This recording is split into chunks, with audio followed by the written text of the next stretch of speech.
এই দৃশ্যটা দেখে আমার কাছে অনেকটাই ভালো লাগলো, যেহেতু জামাত দেখতে চাই রেমিটিক্স। ওকে, জামাত আমি মনে করি কি একবার চালাই দেখুক, জামাত একবার এটা জনগণের চাহিদা। আমি মনে করি যখন জনগণ ইচ্ছা করলে জামাতকে আসতে দিতে পারবে, কিন্তু আসলে মানুষ টাকার লোভী, টাকার কারণে হয়তো জামাতে দিতে চাইবে না, এটাই স্বাভাবিক।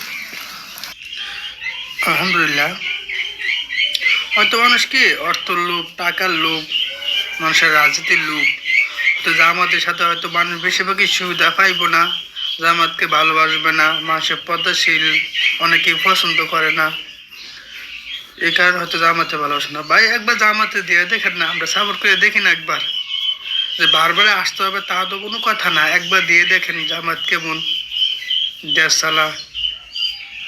কারণ সবাই একটু ইসলামের পথে আসেন, আল্লাহ সবাই একটু তো মরতে হবে, 3.5 কবর যাইতেই পারে, স্বাভাবিক স্বাভাবিক না?